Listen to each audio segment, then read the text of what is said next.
प्रिय विद्यार्थियों, आज हम जानेंगे पब्लिक रिलेशन पीआर यानी कि जनसंपर्क के बारे में। जनसंपर्क, जैसा कि अपने नाम से ही स्पष्ट है, समाज के विभिन्न लोगों, विभिन्न व्यक्तियों, विभिन्न संस्थाओं के साथ में एक बेहतर तालमेल बना के चलने की कला है। जब भी कोई संस्थान कोई व्यवसाय करता है तो उसके लिए यह आवश्यक होता है कि समाज के विभिन्न लोगों के साथ में उसका अच्छा संपर्क हो। यह संपर्क ही उसके लिए व्यवसाय में बहुत कारगर सिद्ध होता है और समय समय पर इन लोगों से उसे सहायता मिलती रहती है। इसके अतिरिक्त कभी संस्थान के साथ कोई परेशानी, कोई समस्या आ जाने पर उन लोगों से सहायता ली जा सकती है, उनसे मदद ली जा सकती है, जिनसे कि पहले से उनका एक अच्छा संपर्क हो।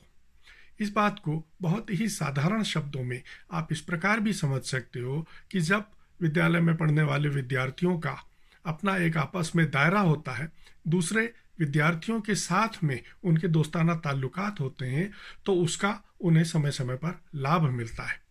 चाहे वो पढ़ाई के लिए हो या किसी दूसरे कार्यों के लिए हो, उससे उनको जो लाभ मिलता है वो भी एक प्रकार से जनसंपर्क से मिलने वाला लाभ ही है।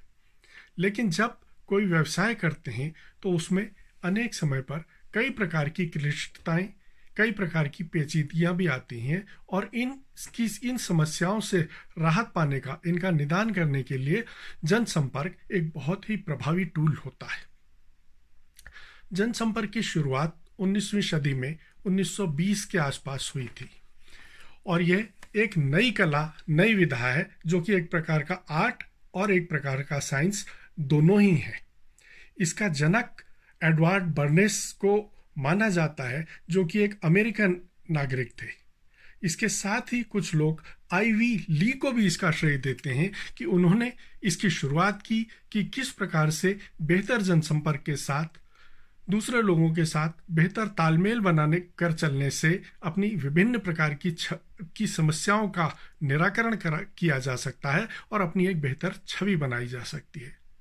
इन दोनों ही व्यक्तियों ने इस बात के महत्व को समझाया कि यदि समाज के विभिन्न वर्गों के बीच में आपकी एक अच्छी छवि होती है तो उस छवि के माध्यम से आप जो भी कार्य कर रहे हो, चाहे वो राजनीति हो, चाहे वो कोई अन्य प्रकार के कार्य हो और या फिर व्यवसाय हो, उनको आगे बढ़ाने में और उन्हें एक स्मूथ तरीके से चलाने में बहुत अधिक सहायता मिलती है। तो 1920 के दशक में जब इसकी शुरुआत हुई अमेरिका के चुनावों के दौरान, तो विभिन्न प्रकार के लोगों के बीच में अपनी छवि को बेहतर बनाने के तौर तरीकों पर विचार किया गया और उन तौर तरीकों को अपना करके तमाम लोगों की छवि को सुधारने, तमाम लोगों की छवि को चमकाने का प्रयास किया गया, जो बहुत ही सफल रहा। और उसके बाद धीरे धीरे व्यवसाय की दुनिया में भी इसका प्रयोग प्रारंभ किया गया। आज के समय में पीआर बहुत ही महत्वपूर्ण है। लगभग सभी बड़े संस्थान अपना एक पीआर विभाग चलाते हैं, जिसके माध्यम से वो समाज के तमाम ऐसे लोगों के साथ में एक संपर्क रखते हैं, एक अच्छे ताल्लुकात रखते हैं, जो कि समय पर, खासकर किसी क्राइसिस के समय पर उनके काम आ सके। इसके अतिरिक्त आजकल के समय में तमाम सेलिब्रिटी भी अपना एक पीआर विभाग चलाते हैं, जिसमें फिल्म स्टार हैं या खिलाड़ी हैं या अन्य प्रकार के सेलिब्रिटी हैं। वो भी पीआर के माध्यम से आम जनता के बीच में, सरकार के बीच में अपनी एक अच्छी छवि बनाकर रखते हैं, ताकि अगर कभी किसी प्रकार की किसी मामले में कोई चूक हो जाए, कहीं कोई गड़बड़ हो जाए, कोई गलती हो जाए, तो उसको सुधारना आसान हो सके। बहरहाल, जो व्यावसायिक संस्थान इस प्रकार का कार्य करते हैं, जो पीआर करते हैं, उसके लिए उनका मुख्य उद्देश्य यह होता है कि किसी प्रकार की अगर कभी कोई समस्या आती है तो उस समस्या का निदान करने के लिए सबसे पहले उस समस्या का अध्ययन किया जाए। विभिन्न चरणों में इस प्रकार से समस्याओं का निदान करने का प्रयास किया जाता है। उसका पहला चरण है उस समस्या का अध्ययन करना कि वास्तव में वो समस्या क्या है। उसके बाद अपने गोल तय करना कि हमें करना क्या है, हमें किस प्रकार से उस समस्या से बाहर निकलना है, उसके तौर तरीके क्या हो सकते हैं। उसके बाद जो योजना बनाई जाती है, उस योजना का क्रियान्वयन किया जाता है, उसका इम्प्लीमेंटेशन किया जाता है और फिर समय समय पर उसका इवैल्यूएशन किया जाता है। इसके लिए विभिन्न प्रकार के विशेषज्ञों ने अलग अलग चरणों को अलग अलग रूप से समझाया है, लेकिन मूल रूप में वे चरण घूम फिर करके इसी पर आते हैं कि सबसे पहले इस बात को जाना जाए कि समस्या क्या है, उसके बाद उस समस्या के निदान और बाद में फिर उसके फीडबैक या उसके इम्प्लीमेंटेशन के बाद उसके इवोल्यूशन को किया जाए। एक इस प्रकार का तरीका RPIE कहलाता है, जिसमें सबसे पहले रिसर्च करके, शोध करके यह जाना जाता है कि समस्या क्या है और किस प्रकार से उसका निदान किया जाए। उसके बाद प्लानिंग की जाती है कि उसके निदान के लिए क्या क्या कार्य किए जाने चाहिए। प्लानिंग के बाद उस योजना को, जो योजना तैयार की गई है, उसका इम्प्लीमेंटेशन किया जाता है और अंत में उसका इवैल्यूएशन किया जाता है कि वो सफल रही या नहीं रही। यदि वो सफल नहीं है तो उसमें आवश्यक परिवर्तन किए जाते हैं। इसी प्रकार का एक दूसरा फॉर्मूला रेस नाम से दिया जाता है। उसके भी स्टेप्स यही हैं, केवल शब्दों का अंतर है। बोला उसे एक दूसरे शब्दों के माध्यम से जाता है, लेकिन तात्पर्य उसका घूम फिर के यही है। रेस R से यानी कि रिसर्च, सबसे पहले शोध यानी कि जानकारी लेना कि समस्या क्या है। ए से उस समस्या का असेसमेंट करना यानी कि प्लानिंग करना, प्लानिंग कि किस प्रकार से उस समस्या से बाहर निकला जाए, क्या क्या कार्य किए जाएं। तीसरा स्टेप है कम्युनिकेशन। कम्युनिकेशन यानी कि इस प्रकार की योजना बनाया जाना, इस प्रकार की प्लानिंग बनाया जाना कि अलग अलग लोगों से, जो कि उससे संबंधित हों, संबंधित ग्रुप, संबंधित लोग, संबंधित समस्याएं जो उसके निराकरण में काम आ सकती हैं, उन लोगों से संपर्क करना। और अंतिम स्टेप इसमें भी है इवैल्यूएशन का, यानी कि यह जानना कि क्या वास्तव में इसके द्वारा समस्या के निदान में सहायता मिली या उसमें और अधिक सुधार की आवश्यकता है। अब जब जनता से, आम लोगों से या ऐसे विभिन्न संस्थानों से संपर्क की बात की जाती है, तो यह जाहिर है कि पूरी जनता से एक साथ संपर्क नहीं रखा जा सकता। तो संपर्क किन लोगों से रखा जाए? संपर्क उन लोगों से रखा जाता है जिनकी राय समाज में प्रभावी होती है, जिनकी राय दूसरे लोग मानते हैं, जिनकी राय का कोई महत्व होता है। ऐसे लोग हो सकते हैं जो जनता के प्रतिनिधि हैं, विधायक हों, सांसद हों, मंत्री हों, मुख्यमंत्री से लेकर प्रधानमंत्री तक। इस प्रकार के लोग, तमाम विभागों के अधिकारी, समाज को प्रभावित कर सकने वाले तमाम प्रेशर ग्रुप्स, NGO या अन्य कोई इस प्रकार के प्रभावी व्यक्ति।